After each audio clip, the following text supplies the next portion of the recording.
Today we're going to be actually looking at a very serious issue for Sikhs, which is the events that took place in 1984 and the UK British government involvement in those.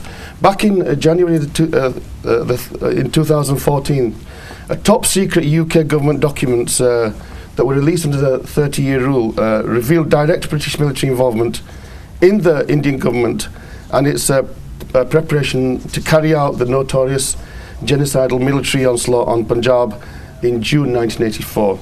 The documents that were dated from the 6th to the 23rd of February in 1984 stated that the Indian government had sought advice from the British government on the removal of, quotes, Sikh extremists from the Golden Temple in Amritsar, unquote. And the British Foreign Secretary had decided to, and again a quote, is respond favourably to the Indian request, unquote. And specific request was to provide some kind of specialist SAS military support, and an officer was sent to assist in this.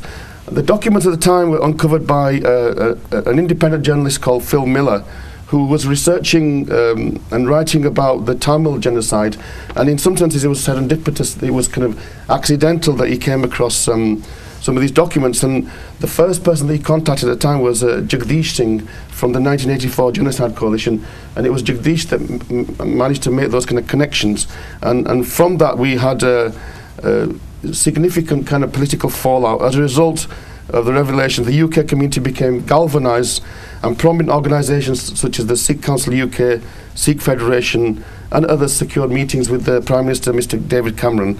Questions were raised in Parliament, and most notably Labour MP Tom Watson, who is the current deputy leader of the Labour Party, had actually spoken in Parliament linking maybe this support to the Indian government's handling of the Westland helicopter scandal, although the inquiry that was then subsequently set up did dismiss that theory. But as a result of representations, the UK government did launch an internal civil service-led investigation by the Cabinet Secretary, Sir Jeremy Hayward. And many Sikh groups said that the report was a whitewash and have since been demanding some form of independent inquiry. Just when all perhaps felt that the issue was dead, more recent revelations have once again led to renowned calls for an independent inquiry. And this was triggered by an article in the London Times on November the 4th, 2016, which was headlined, "Files on Sikh Massacre are withdrawn to hide SAS role." It's a very dramatic headline in a very prominent broadsheet newspaper. And further it said that the Foreign Office had pulled dozens of files from the National Archives amid fears that they contained details of British military assistance in India's crushing of Sikh dissent in the 1980s. Further, it said Whitehall papers released to the archive this summer were recalled abruptly last month, days after the Sikh Federation UK wrote to Boris Johnson, the Foreign Secretary, saying that they had uncovered, quotes, delicate information concerning UK military assistance.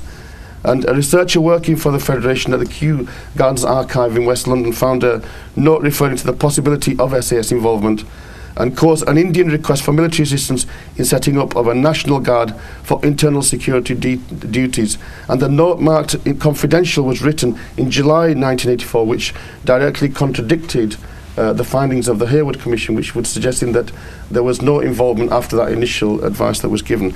So in today's Think Tank show, we will be exploring these issues, and we will be going in some depth as to where we might go from here. But I'm going to start off with you, Jagdish Singh Ji. As I say, I mentioned you in the initial involvement, and you were really kind of in there. So how do you recall those developments, and what are your thoughts at the moment in terms of that kind of the documents came to me on Saturday 11th of January 2014, whilst I was travelling back from London from an important meeting. I had a call from, to cut a long story short, from Phil Miller. He was totally unfamiliar. He's a long-standing campaigner and researcher for the Tamil cause. He's totally unfamiliar with the Sikh cause, totally unfamiliar with 1984. Phoned me, we had a discussion. He said, I found these documents whilst plying through the papers on the Tamil cause. He was particularly researching something then. He said, what is 1984? What is June 1984? And so forth. And my ears sort of started to explode. I said, what have you found? He said, I found 2 pages so far. I said, can you scan them across to me straight away? Scanned them across as I was on the train journey. I said, this is explosive. This needs to be released to the world.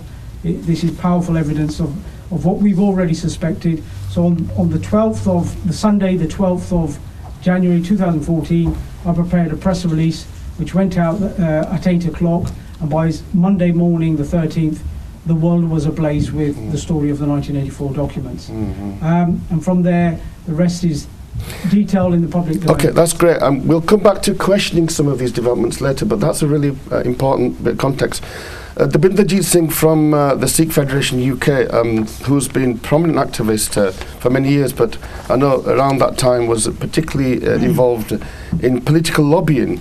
If I can, Dabinderjeet, I mean, the UK government did commission a report, the Jeremy Hayward report, and it was the report was called Allegations of UK Involvement, and Jeremy Hayward had looked at 5 key questions, and I think that there was some involvement in drafting those questions. I know that there was some consultations. You might be able to correct me, but first question was why the UK government agreed to the request, and the report said we had expertise and this was a bilateral arrangement.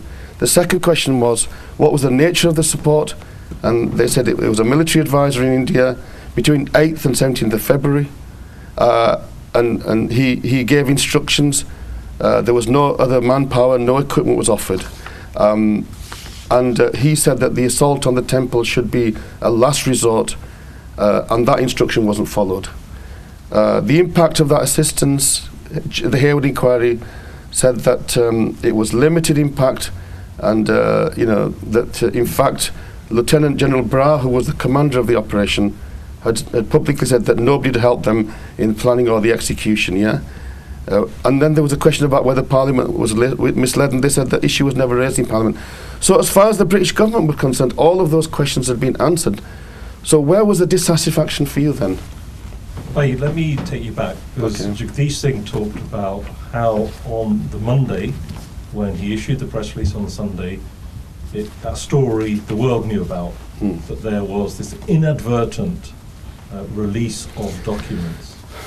That day, because you need to understand what happened between that day and Sir Jeremy Hayward's review, that day, Paul got involved.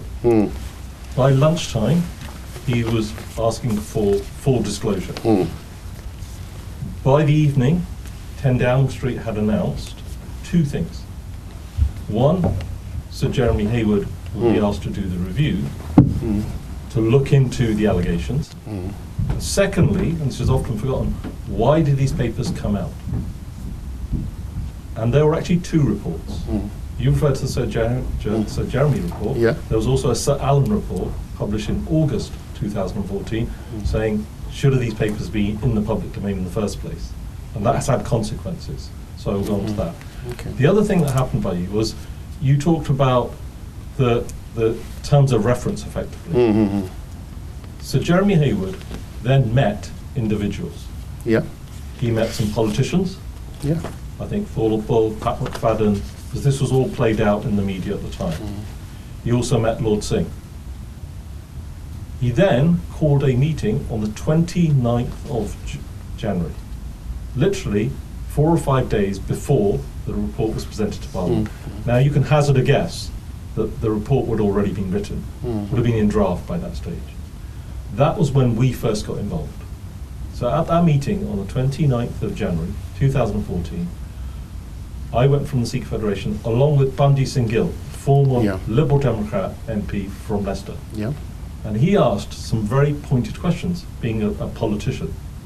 He said, are you reporting only to the Prime Minister, William Hague? What about the Deputy Prime Minister, Nick Clegg? So it was a coalition government. Okay. And so Jeremy had to say, I would be reporting to him as well. And then he asked the critical question, which is, where are your terms of reference? The terms of reference for the Hayward Review were only made public the day the review was published. Right. Only those individuals that would have met Sir Jeremy might have influenced. So what you're basically saying is that although there was the impression that there was widespread consultation with Sikh organisations, and there was some, we were covering it on the media, the reality was that things were done behind closed doors in terms of the actual inquiry itself. So just to expand on that, so 29th of January, the meeting took place. Yeah. On the 31st of January, we got some details of what the scope would be, Okay. because the report had been written. We then went public. So before the report was presented to Parliament and published, all the national papers were saying this was a whitewash, the scope was too limited, this would not give the truth. Okay. So basically, I think what you're saying is that whatever came out in the report, that the issues were still there to be addressed, and in what form. I'm going to come to Sukhwinder Singh, but that Sukhwinder Singh is from the Sikh Council UK and also a human rights activist, and had worked with the Equality and Human Rights Commission in the past. Sukhwinder Singh, I know that not all Sikh organisations were singing from the same hymn sheet at the time. Whilst one of the calls was for a judicial inquiry or some kind of a maybe parliamentary select committee inquiry that would be public. Others were talking about European level inquiry or international inquiry, and that we should be aiming the fire towards the Indian government and not the British government. So how do you read the kind of support that the Sikh community had for this kind of inquiry? Do you think that they were appeased, or do you think, as the Windajit suggesting, that there was many unanswered questions? I think when the report came out, and again the government sort of played it where they had a meeting straight after the report came out, straight after the Parliament session, thinking that we'll meet with Sikh organisations and we'll appease them. Yeah. And at that meeting, unanimously, all those representing from Sikh organisations basically said, look, number one... Because Lady Varsi was very actively engaged at the time. I mean, this is before then. This was okay, before Lady Varsi was involved. Straight after Parliament. And they came out and basically said, look, the report's out, X, Y and Z. And our response was, first of all, is how do you expect us to actually comment on a report that's just been published and you've just given it to us now? I mean, that just stinks of tokenism. So that was our first point of view, that it's not right. Secondly, we said actually we think it's a whitewash. Unanimously, all the organisations that were there did not agree with that report. Now, that's quite clear from that perspective. It's not one organisation agrees, but the majority of all the organisations that were there. But Lord Singh was mentioned earlier on. He was quite clear that he wanted an international inquiry, and there was some conflict there. We'll go on to that. My first point was in terms of saying unanimously, Lord Singh was there, unanimously, all those Sikh organisations said that we reject that report. Now, your other point about varying viewpoints, etc. Now, I think there's a lot of lessons to be learnt. And we talk about politicians, and without naming any names, I think the reality is that there were conflicting viewpoints from politicians. And I'll go as far as saying politicians actually played some people in the Sikh community, because we had this whole issue of full disclosure. There was a whole debate about full disclosure. The reality is, and at that time, a lot of people mentioned it, full disclosure is at the expense of those people that want to disclose that information. Right? So how do you actually know that they're actually going to give you full disclosure? Secondly, I think that there was this issue, and the debate was, well, actually, if we're not going to full disclosure, we need independent inquiry. So there were discussions, and I think there were healthy debates and discussions, because you have a diverse viewpoints. The important point where everybody agreed was that there needs to be some type of inquiry which is independent, be it a UN inquiry, be it a judge-led inquiry, be it so there's inquiry. Unfinished business, and that still stands. I'm going to come, if I can, Breathe Gill, who's a Labour councillor, and Breathe, welcome to the show. And also, the role of politicians has been mentioned. And let's be honest, Paul Uppal at the time was the MP in Wolverhampton. He was the only Sikh MP in the Conservative Party, and so he was able to get very close to David Cameron, and and he actually got Cameron to make a statement. And actually, you could argue that without his involvement, we wouldn't even got what we got, although he was heavily criticised for that. So, what is the politician's responsibility in this situation? I think the politician's responsibility is to give the Sikh community the truth, and that means if there was the Hayward inquiry should have discussed and the terms of reference with the Sikh community, so that it was clear that actually all the elements of what was the papers were disclosing were actually covered. And I don't think people in our community felt that Paul Uppal had gone far enough. So what was the Labour Party's position at the time then? Was it for a full independent inquiry, or...? Well, yes. I mean, firstly, I think Tom Watson came forward. He had a meeting in his constituency with all the Sikh community. He listened. He gave a clear commitment around wanting full disclosure, because we only had 2 pieces of the paper and actually were waiting for other documents to be released. But actually, he was very supportive of the Sikh community and came out in full force against the government. Okay, that's good. We will come back to the more current situation at the moment. I'm bringing Jaz Khatkar from the Sikh Alliance? Sikh Network. Sikh Network, yeah. From the Sikh Network, who has also been really actively involved in this from the beginning.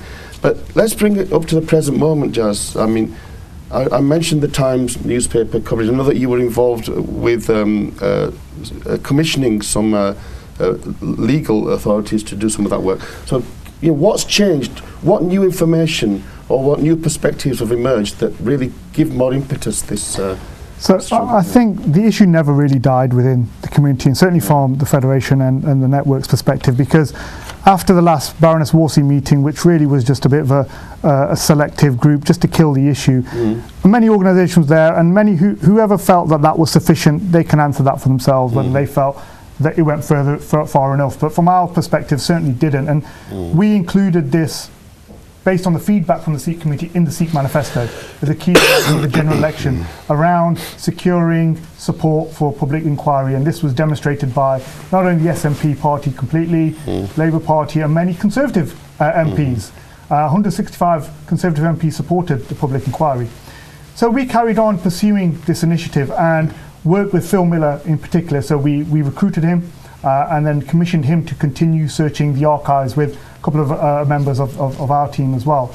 And then earlier this year, going through this, so we've been compiling a full dossier report, which goes beyond Blue Star, looks across Woodrow's, November, and the genocide there, but also the anti-Sikh measures that were happening here in Britain at the same time, up to 1985. So we were compiling a bigger report which looked at how the government was treating Sikh personalities who were active at that space here as well.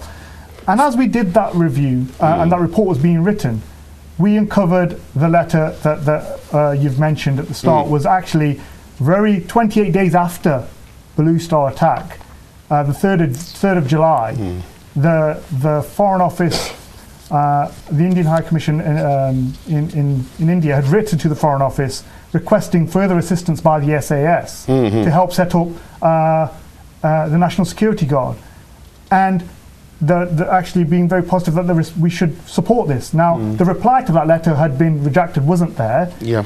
But as we looked deeper into it, there were many files referencing the National Security Guard and also further dialogue that had been withdrawn. Now, as soon as seeing this, we looked at it and thought, right, this is powerful. Not only its time frame, in that it was so soon after the Blue Star attack, but also in terms of what it meant, in that the SAS had continually been sought advice, and one would assume had given something because of the following files. And what we do know for fact is that the National Security Guard was set up in July 1984. It was involved in various black ops across Punjab, and was actually leading the attacks on Darbar Sahib in 1986 and 1988. Okay, so what you're saying is that this National Security Guard, which was Indian intelligence operating in Punjab, there was direct support, training, and it was sustained engagement by the British intelligence. Is that what you're saying? So that's which contradicts then the Hayward absolutely, findings. And that's what the letter implies. It says there was a written, documented request for assistance to set up the National Guard. Yeah. The replies are not in the public domain, but then what we do know, the National Guard was set up, and they themselves modelled themselves and actually referred to themselves as the Indian SAS. Okay. And there are files which are... Okay, we'll come to that. The other thing is that I understand that you had 120 MPs from 5 different political parties have actually written letters. So what we did, once we discovered this, we learned from the 2014 revelations, and we thought we need to take a different approach. Yep. So we engaged lawyers at the start. So we had a number of meetings where we got lawyers involved, and KRW are the lawyers that we engage who are specialists in working in Northern Ireland and Belfast around inquests against the government, SAS operations, undercover operations, revelations and inquests. So they have a specialist field in this area. So we engaged with them, and when they saw what we had and the wider report, they were very shocked and surprised and felt we had a big issue to deal with in terms of the government. So they advised us on the approach. That then led to actually the media attention. So we had engaged with the Times, Sean, the Times, to actually offered him the exclusive. And that was quite an achievement, was it, to actually get that in the Times? It was a huge achievement. If you think about the Times and the respectable newspaper that is, and the way he looked at the whole story. And in a sense, establishment newspaper. Establishment newspaper. And the fact that actually this is something that is of public interest to all of the UK, not just, if you think about the history, what's gone on and the cover-ups over that Thatcher era, that this was something vital. And again, brought the relevance to Parliament possibly were misled in 2014 because covering 20,000 files and 200 reports, they said there was nothing else. And here we have a damning piece of evidence that actually says there was more. And what was even more concerning was the fact that once we raised this with the Foreign Office, in the interest of dialogue and coming through to a solution, the response from them was to actually pull 33 files from the archives immediately to then go through them and see what had been possibly released inadvertently. And that's really what created the story, that there was actions of another cover-up underway. Okay, we're going to go for a short break now, but after the break we will be exploring all of these questions in a bit more depth and asking maybe some critical questions as to how we should proceed with this.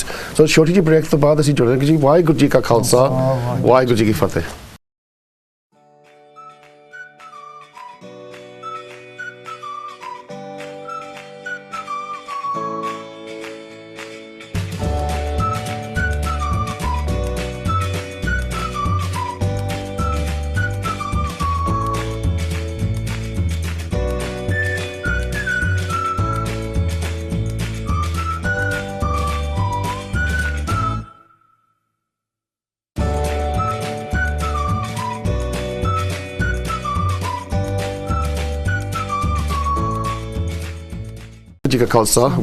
You're watching the Sikh Think Tank show. Today we're examining the more recent revelations really and the ongoing campaign to get the truth told about the UK government involvement in June 1984 and subsequent the counter-terrorist, according to the Indian government, offensive that was launched against the Sikh nation in the Punjab. Before the break, we've been, as it were, getting up to speed in terms of where we are now, and I'd like just to go into some of the issues a bit more now. I mean, one of the clear issues is that there is, UK intelligence involvement, SAS, high-level, ops, and and I know that the British government will never ever disclose high-level intelligence operations. Yes, and if they do find it, they redact it. So really, I mean, is that not really a brick wall? I mean, are we not actually facing a brick wall? Wouldn't it be better to try and go around the wall rather than go through this brick wall? If I go back to, I mentioned this Allen review, that is quite important. So that review was published in August 2014 when Parliament was in recess. And what he said in his report, using what they termed the Amritsar inadvertent release, was these papers should never come out. So it's just supporting what you said. They do not want the general public to know what the SAS get up to. I mean, there might be a moral argument for full disclosure, but the pragmatic position, no government will ever release their intelligence information if they can avoid that. But we need to understand that Parliament is supreme in one sense, the public is supreme, and actually what they told Parliament was the advice that was given was not followed. That's their words, not our words. Therefore, what are they hiding? There's that side to it, because they had the report from the advisor that went there. And clearly, the argument has always been, we are talking about Darbar Sahib here. We're looking at it from a Sikh angle. Here was the British government, our government, being approached by the Indians for some advice, for some support. They could have said, no, this place is the holiest of holy places for the Sikhs. You should not be launching a military assault. But the Harewood report did actually say that we advised them that should be a last resort, and that their advice wasn't taken. That's what's written down. But what we're saying is the Harewood report was inadequate. We've already talked about that. We said it even before it came out, because the period they looked at, and the period is critical, because what Jazz just mentioned was they said the period was December 1983 to June 1984. The note of the 3rd of July 1984 refers to a letter on the 28th of June and an Indian request that came before that. So they carried out the massacre at Darbar Sahib, and the Indian government were then talking to the British for further SAS support. Okay, I mean, let me take that point. Sukhvinder, you were involved from those early days, yeah? And certainly, you know, from our perspective, maybe we weren't talking about a massacre at the time. We were talking about a glorious battle to defend the Gurdwara. Are we shifting the narrative here? And is it in a sense changing history by now beginning to see this as a massacre, a British government conspiracy? And you know, and are we just playing to sentiments here?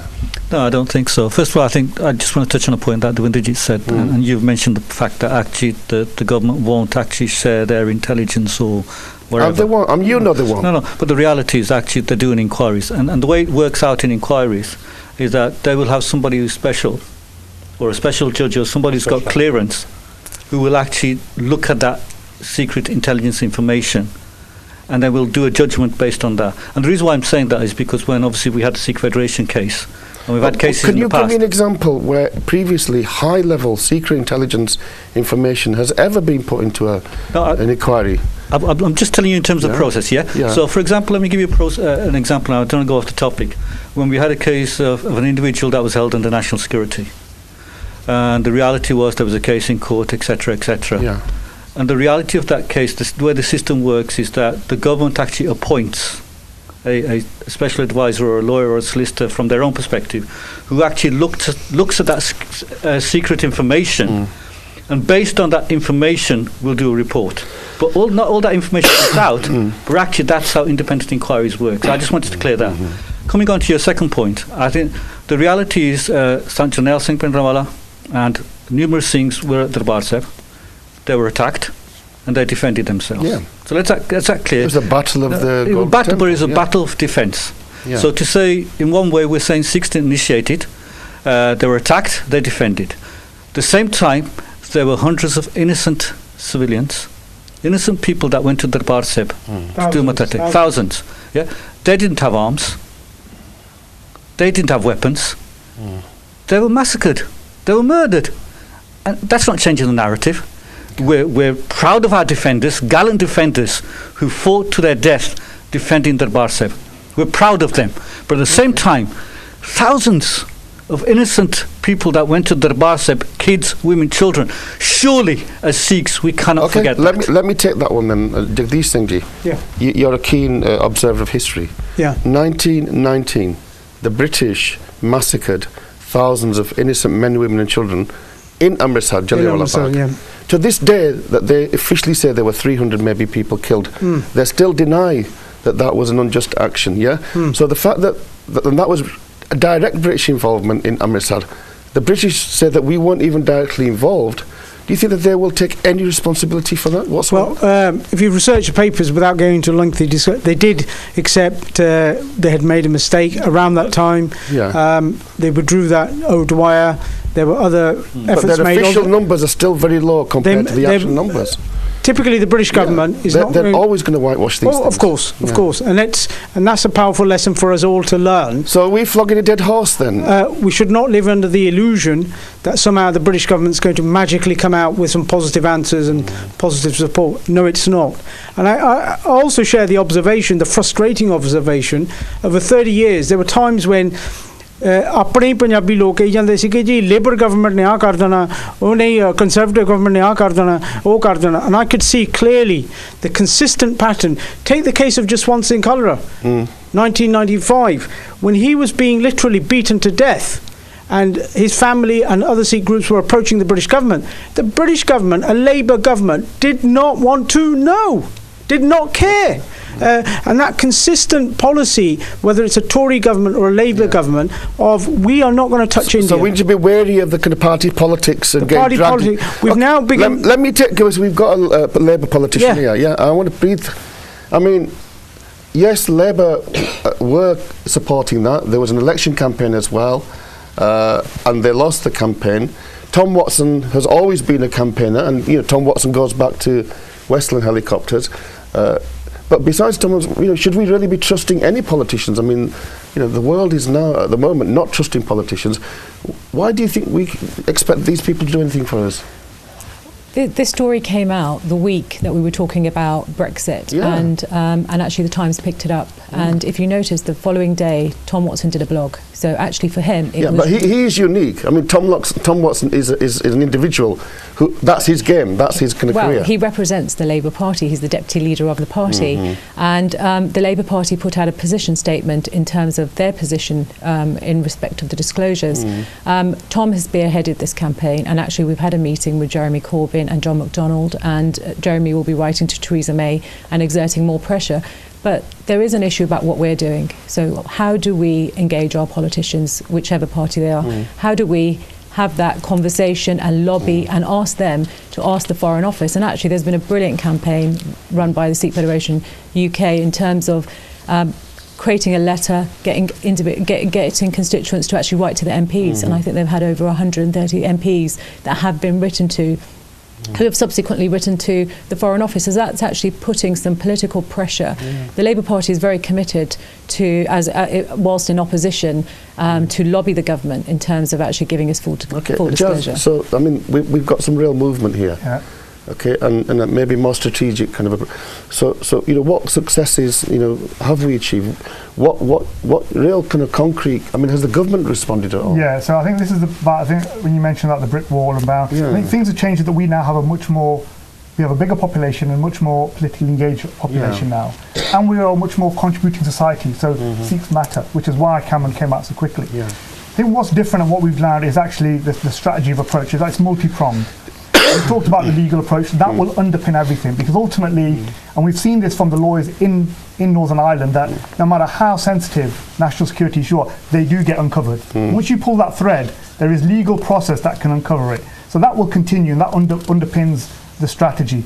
What we also, following the Times article, it was also very timely that Theresa May was travelling to India on a trade delegation. And given the historical link to Westlands and the trade deal, it was very pertinent.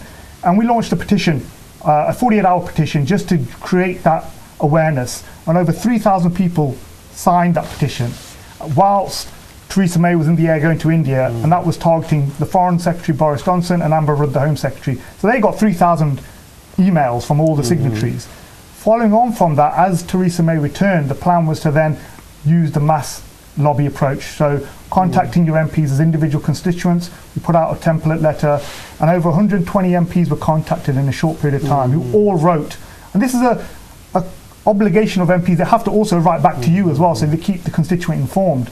And this creates that pressure that actually this isn't going away. Now, behind all of that, we were well aware that there were conversations going around across government departments around how were they going to respond to this. David Lelliot, Deputy High Commissioner of Chandigarh, was in London. He was at the Guru Nanak Gurpurab event that we held, and we had meetings with DCLG and a couple of other departments, and we were picking up vibes that the government were having serious discussions about it.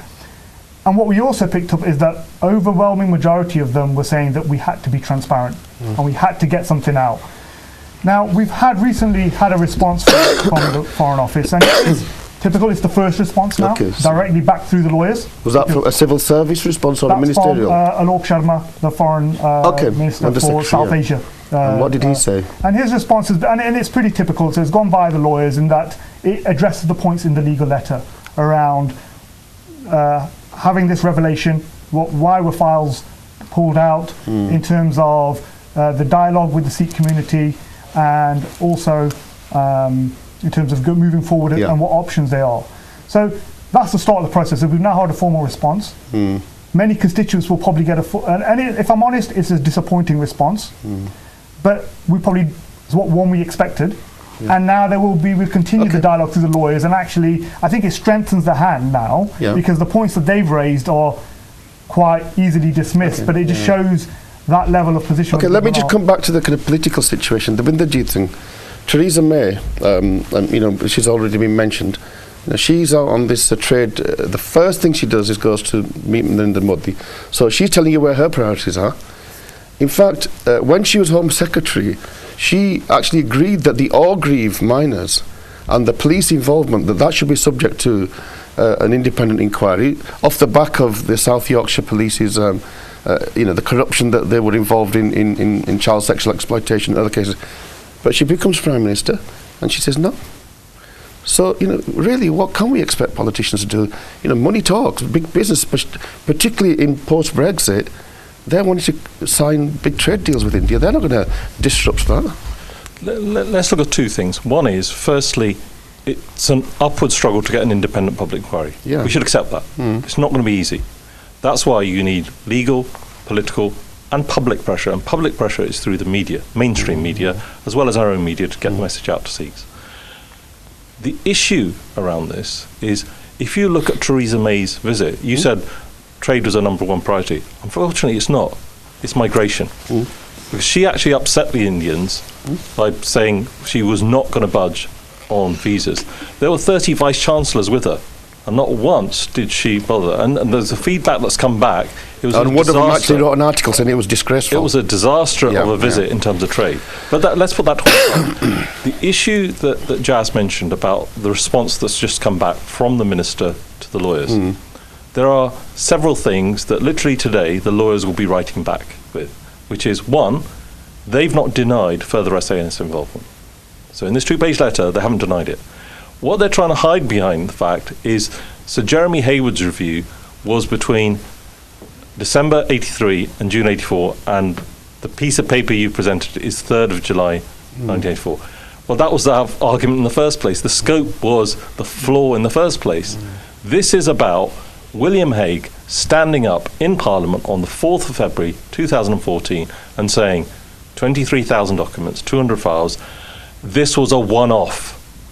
So questions have been raised. So that he actually there was a misinformed Parliament. Is that's that what right. you're saying? And that is the argument that Alok Sharma's put, that in their view, if you read the whole of Hansard, he was talking in the context of Operation Blue Star. Right. However, he specifically said Operation Black Thunder 1 and 2, and the National Security Guard is directly implicated. So the other issue, which the Times only touched upon, is there are 41 files in the period of 1984 between the Foreign Office in India, of which one of them is called the Indian National Security Guard. Those 40 files have never been released. And that's why the legal approach, the only way to get to this truth is we're going to have to get into some of those files, because if they didn't support, which is their argument, why have a file that you're not releasing? There must be something on that file, even if it's a paper to say, we said we're not going to help you. Okay, so Kavinder Singh, and we are running out of time as well.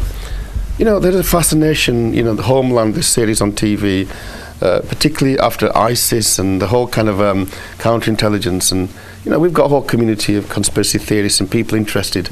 Isn't this just one of those kind of stories that's going to go on forever? And that the reality is that people in Punjab are wanting justice now, and the Qawm itself. If we say that we asi ajad, then shouldn't we be taking things into our own hand? I'm not saying that we go out and do any direct action, but shouldn't we be setting our own independent inquiry and actually passing judgments, because the model victory would be there even if we can't have any legal prosecutions? I think if you reflect back, we've tried that. I mean, we talked about Jaswant Singh Kaldra. He did a fantastic report. Yeah. He was murdered. We had a number of other commissions. We had the Human Rights Commission of Punjab set up. They did an independent report. They went to villages one by one and actually compiled a report. So why don't we set up a commission on 84? I think you can set up a commission, but let's come to reality. You can set up a commission wherever you want, but you'll only get limited information. What we want is a full picture of what's happened. People in Punjab have tried it, and you may, a lot of people point in terms of, well, actually, why are you focusing on the British government? Why are you putting pressure on the Indian government? We've been doing that for the last 30 odd years, putting pressure on the Indian government.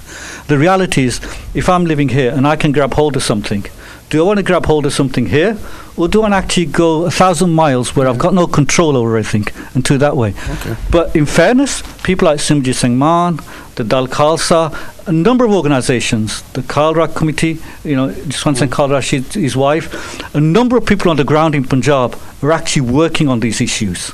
And our job is the moral support to actually say, yes, the British also need to do something. Okay. And people talk about, well, what would you get out of this?